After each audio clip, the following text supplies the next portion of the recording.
Chancellor of the Exchequer, George Osborne, has announced plans this week to take the European Union to court regarding an argument over bankers' bonuses. Mr Osborne will use up to £1 million of taxpayers' money, funding lawyers whom charge up to £800 an hour, to argue that bankers should not have a cap implemented on their bonuses of 100% of their salaries. So this guy's using our money to further line the pockets of the c***s that robbed us and nearly destroyed the economy in the process. The guy's a 21st century economic genius.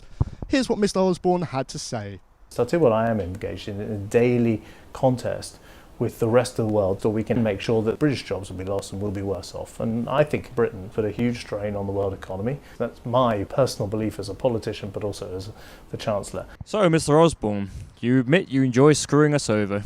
What do you have to say in your defence? Mr Osborne, your silence will only incriminate you further. No, don't take your anger out on me. Get back! Get back! Oh, Mr Osborne, no! Privatisation may not have happened. Ed Miliband has proposed plans for a freeze in energy prices during the Labour Party conference this week, much to the dismay of energy companies.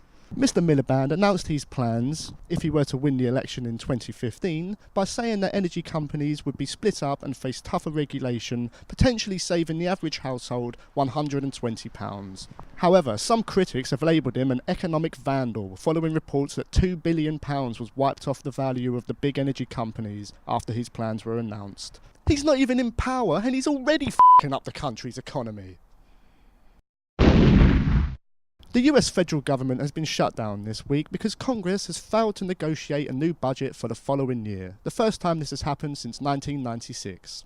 Federal agencies across the US are to be suspended, sending 700,000 workers home without pay, while tourist attractions such as the Statue of Liberty, Alcatraz, museums and other national parks being closed indefinitely. Americans. They effectively shut down their whole government because a few people don't believe that everyone is entitled to basic health care. Eric Pickles, Conservative MP for Brentwood, has hit the news this week after he revealed plans to do away with so-called spy cars. The cars, used widely throughout East London, have come under criticism for issuing 10 million fines for minor parking offences. When questioned about the cars, Mr Pickles said public confidence is strengthened in CCTV if it is used to tackle crime, not to raise money for council coffers. Wait, what? A Tory that wants to help the working man? Alright, who's the joker? Who's changed the script here? Come on. No, that is actually the right script. This is the real script? Yep. Manchester United boss David Moyes has suffered another setback after his second consecutive loss in the Premier League. After losing 4-1 to rivals Manchester City, Manchester United then went on to lose to West Brom at home a mere 6 days later.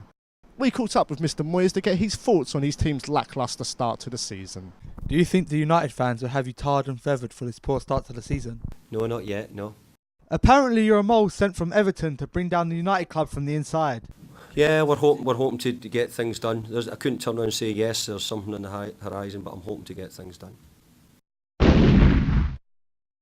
I think it might rain unless the sun comes out. Thank you for watching the News Roundup.